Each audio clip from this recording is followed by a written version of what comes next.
ನಮಸ್ಕಾರ ಪ್ರೀತಿಯ ವೀಕ್ಷಕರೆಲ್ಲರಿಗೂ ಸಂಕಲ್ಪ ಸಿದ್ಧಿ ವಿಶೇಷ ಕಾರ್ಯಕ್ರಮಕ್ಕೆ ಆತ್ಮೀಯ ಸ್ವಾಗತ ಹೇಳ್ತಾ ಇರೋದು ನಾನು ಅನುಷಾ.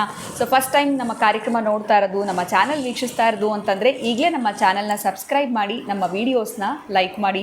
ನಿಮ್ಮ ಜೀವನದಲ್ಲಿ ಅನೇಕ ರೀತಿಯಾಗಿರುವಂಥ ಕಷ್ಟ, ಸಮಸ್ಯೆಗಳು, ತೊಂದರೆಗಳು ಒಂದ್ರ ಮೇಲೆ ಒಂದು ಬರ್ತಾನೆ ಇದೆ, ಪರಿಹಾರ ಅನ್ನೋಂಥದ್ದೇ ಸಿಗ್ತಾ ಇಲ್ಲ ಅಥವಾ ಪರಿಹಾರ ಆಗ್ತಾ ಇಲ್ಲ ಅಂದರೆ ಖಂಡಿತ ಆತಂಕಕ್ಕೆ ಒಳಗಾಗಬೇಡಿ. ನೀವು ಇವತ್ತೇ ಈಗಲೇ ಅಕ್ಷಯ ವೃಕ್ಷವನ್ನು ಬರ್ಮಾಡ್ಕೊಳ್ಳಿ.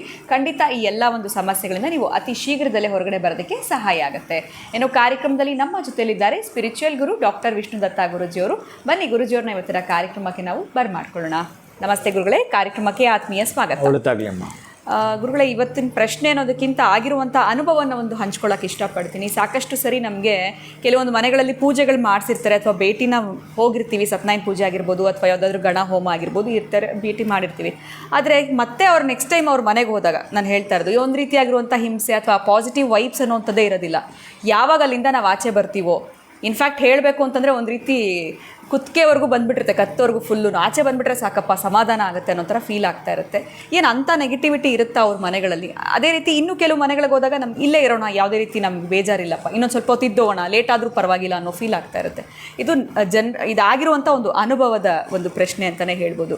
ಆ ಮನೆಯಲ್ಲಿ ಏನಾದರೂ ಒಂದು ದೋಷ ಇರುತ್ತಾ ಅಥವಾ ಸಮಸ್ಯೆ ಅನ್ನೋಂಥದ್ದು ಇರುತ್ತಾ, ಹೇಗೆ ಇದ್ರ ಬಗ್ಗೆ ತಿಳಿಸ್ಕೊಡಿ ಗುರುಗಳೇ. ಆ ರೀತಿ ನೆಗೆಟಿವಿಟಿ ಇದ್ದಾಗ ಆ ಮನೆಯಲ್ಲಿ ಗಂಡ ಹೆಂಡತಿಯ ಒಂದು ಒಡನಾಟ ಕೂಡ ಯಾವ ರೀತಿ ಇರುತ್ತೆ, ತೊಂದರೆಗಳು, ಇದ್ರ ಬಗ್ಗೆ ತಿಳಿಸಿ.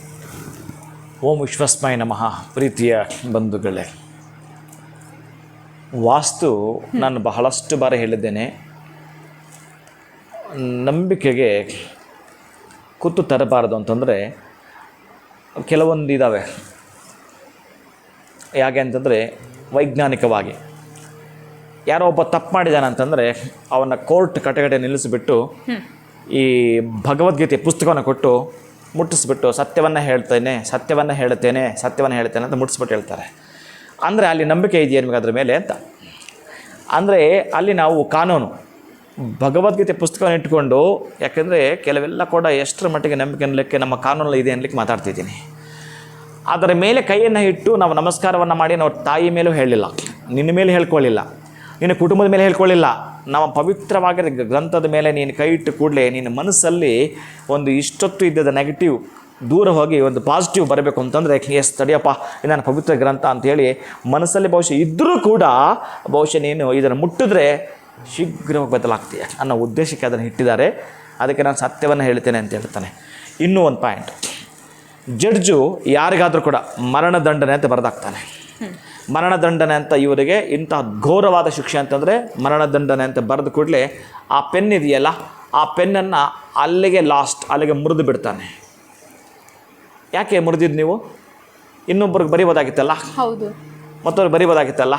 ಕಾನೂನು ನೋಡಿ, ಮತ್ತೊಬ್ಬರಿಗೆ ಇದು ಮರಣಶಾಸನ ಬರೀಬಾರ್ದು ಅಂತ ಹೇಳಿ ಅಲ್ಲೇ ಅದನ್ನು ಮುರಿದು ಬಿಸಾಕ್ತಾರೆ ಒಬ್ಬ ಜಡ್ಜ್. ಇದು ಕಾನೂನಲ್ಲಿದೆ, ಮುರಿಬೇಕು ಅಂತಿದೆ. ಅದನ್ನು ಮತ್ತೆ ಯಾವುದೇ ಕಾರಣಕ್ಕೂ ಆ ಪೆನ್ನನ್ನು ಬಳಸೋ ಹಾಗಿಲ್ಲ, ಮತ್ತು ಇಷ್ಟು ದಿವಸಗಳು ಇನ್ನು ಬರೋ ಹಾಗಿಲ್ಲ ಇವರು ಅಂತೆಲ್ಲ ಇದೆ, ಕಾನೂನಲ್ಲಿದೆ. ಖಂಡಿತ ಈ ವಿಚಾರ ಕೂಡ ಗೊತ್ತಿರಲಿಲ್ಲ ಗುರುಗಳೇ. ಹಾಗೆ ನಂಬಿಕೆಗಳಿಗೆ ನಾವೆಷ್ಟು ಒತ್ತು ಕೊಡಬೇಕು ಅಂತಂದರೆ, ನೀವು ಹೇಳಿದ್ರಲ್ಲ ಯಾರದೋ ಮನೆಗೆ ಹೋದರೆ ಹಾಗಾಗತ್ತೆ ಬೇಸರ ಎದ್ದೋಗ್ಬೇಕು ಅಂತ. ಇನ್ನು ಕೆಲವು ಮನೆಗೆ ಬಂದರೆ ಇನ್ನೊಂದು 10 ನಿಮಿಷ ಅಲ್ಲಿ ಕೂತ್ಕೋಬೇಕು ಅನಿಸುತ್ತೆ. ಹೌದು, ನನ್ನ ಜೊತೆ ನಾನು ಪ್ರಯಾಣ ಹೊರಡುವಾಗ ಕೆಲವರು ಬರ್ತಾರೆ, ಸ್ವಾಮಿ ನಿಮ್ಮ ಜೊತೆ ಕುಳಿತುಕೊಂಡ್ರೆ ಪ್ರಯಾಣ ಗೊತ್ತೇ ಆಗಲ್ಲ, ಅವರು ಕೇಳೋ ಪ್ರಶ್ನೆಗಳು ನನಗೆ ಕೊಡುವಂಥ ಆನ್ಸರ್ ಆಗಿರ್ತವೆ, ಹೊರಟೋಗ್ತವೆ, ಕೆಲವೊಂದು ಫನ್ ಆಗಿರ್ತವೆ, ಪ್ರಯಾಣವಾಗಿರ್ತವೆ. ಮೇಜರಾಗಿ ಏನಂತಂದರೆ ಹಂಬಲಿಸಬೇಕು, ನಂಗೆ ಆ ಪ್ಲೇಸ್ ಬೇಕು ಅಂತ, ಹಾಗಿರಬೇಕದು.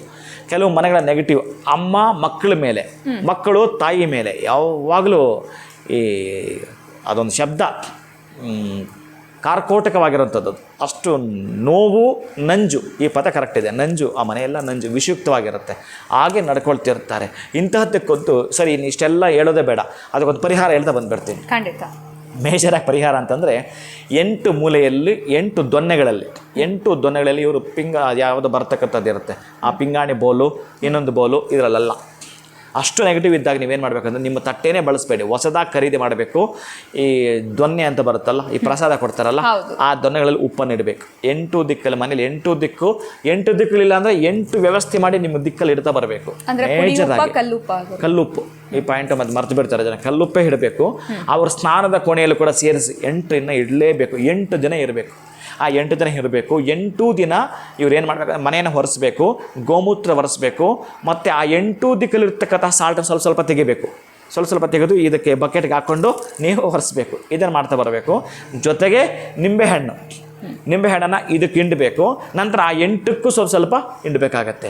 8 ದಿನಗಳ ಕರೆಕ್ಟಾಗಿದ್ದು ಸ್ವಲ್ಪ ತೆಗೆದನ್ನು ಅರ್ಧ ಖಾಲಿ ಆಗಿರ್ಬೇಕು. ಅದರಲ್ಲಿ ಇನ್ನು ಅರ್ಧ ಅಷ್ಟೇ ಇರಬೇಕು.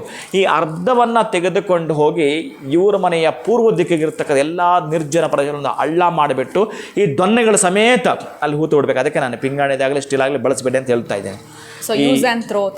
ಇದು ಹಾಗೆ ನೀವು ಅಲ್ಲಿ ಹೂತು ಬಿಡಬೇಕು. ಅದಕ್ಕಾಗಿ ನೀವು ಉಳಿದಿರ್ತಕ್ಕಂಥ ಉಪ್ಪನ್ನು ತೆಗೆದುಕೊಂಡು ಹೂತು ಬಿಡಬೇಕು. 8 ದಿನಗಳು ಇದನ್ನು ಚೆಕ್ ಮಾಡಿ ಪಾಪ ಎಷ್ಟೋ ಜನ ಇದನ್ನು ಮಾಡಿಕೊಂಡು ಆಶ್ಚರ್ಯ ಆಗಿದೆ. ಅರೆ ನನ್ನ ಮಕ್ಕಳು ನನ್ನ ಮೇಲೆ ಹಿಂಗೆ ಬರ್ತಾರೆ, ನಾನು ಏನು ಮಾಡಿದ್ದೀನಿ ತಪ್ಪಂಥದ್ದು, ನಾನು ತಪ್ಪೇ ಮಾಡಿಲ್ಲ, ಹೆಂಗೆ ದೊಡ್ಡ ಮಗ ಮಾತಾಡ್ತಾನೆ, ಇನ್ನು ಚಿಕ್ಕ ಮಗ ಹೇಳೋದೇ ಬೇಡ ಅಷ್ಟು ಕೆಟ್ಟದಾಗ ಮಾತಾಡ್ತಾನೆ ಅಂತ ತಾಯಿ ಬಂದು ಹೇಳ್ಕೊಂಡಾಗ ಅವರಿಗೆ ಇದು ಕೊಟ್ಟ ರೆಮಿಡಿ ಬಹಳ ವರ್ಕೌಟ್ ಆಗಿ ಅವರು ಇನ್ನೊಂದು 10 ಜನಕ್ಕೆ ಹೇಳ್ಕೊಂಡಿದ್ದಾರೆ.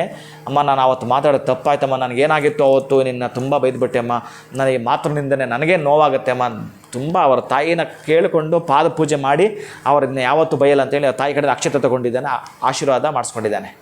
ಆ ಮಕ್ಕಳು ಇದು ಈ 8 ದಿಕ್ಕಲ್ಲಿ ಇಟ್ಟಿದ್ದು 8 ದಿನದಲ್ಲಿ ಅವರ ದಾರಿದ್ರ್ಯ ನಾಶವಾಗಿ ಆ ಮನೆ ಇರ್ತಕ್ಕಂಥ ನೆಗೆಟಿವ್ ದೂರವಾಗಿ ಪಾಸಿಟಿವ್ ವೈಬ್ಸ್ ಕಾಣಿಸ್ಕೊಂಡಿದೆ.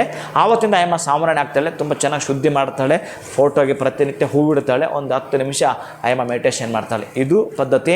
ನೆಗೆಟಿವ್ ಇರುವಂಥ ಮನೆಯನ್ನು ಪಾಸಿಟಿವ್ ಮಾಡಬೇಕಾದ್ರೆ ಈ ಉಪ್ಪೇ ಸಾಕು. ಸಂಪೂರ್ಣವಾಗಿ ಅನೇಕ ಋಣಮುಕ್ತರನ್ನಾಗಿ ದೂರ ಮಾಡ್ತಾ ಅನೇಕವಾಗಿರೋ ದಾರಿದಿಂದ ದೂರ ಬರ್ತಾ ಖುಷಿ ಜೀವನವನ್ನು ಮಾಡಲಿಕ್ಕೆ. ಖಂಡಿತ ಗುರುಗಳೆಲ್ಲೋ ಒಂದು ಕಡೆ ನೆಗೆಟಿವಿಟಿ ಇದೆ ಅಥವಾ ನಮ್ಮ ಮನೆಗಳಲ್ಲೇ ಆ ಥರ ಆಗ್ತಾ ಇರುತ್ತೆ ಅಂತ ಅಂದ್ಕೊಳ್ಳೋರಿಗೆ 8 ಡೇಸಲ್ಲೇ ಮಿರಾಕಲ್ಸ್ ಚೇಂಜಸ್ ಅವ್ರಿಗೆ ಗೊತ್ತಾಗುತ್ತೆ ಅನ್ನೋದನ್ನ ತಿಳಿಸ್ಕೊಟ್ಟಿದ್ದೀರಾ. ಧನ್ಯವಾದಗಳು ತಮಗೆ. ನಮಸ್ಕಾರ. ಹರೇ ಶ್ರೀನಿವಾಸ. ಸೊ ನಿಮ್ಮ ಮನೆಯಲ್ಲಿ ಕೂಡ ಇದೇ ರೀತಿಯಾಗಿರುವಂಥ ಸಮಸ್ಯೆ ಆಗ್ತಾ ಇದೆ, ನಿಮ್ಮ ಮಕ್ಕಳು ಮಾತು ಕೇಳ್ತಾ ಇಲ್ಲ, ಅಥವಾ ಹಸ್ಬೆಂಡ್ ಆ್ಯಂಡ್ ವೈಫಲ್ಲಿ ಕೂಡ ಮಿಸ್ಅಂಡರ್ಸ್ಟ್ಯಾಂಡಿಂಗ್ಸ್ ಇರಬಹುದು.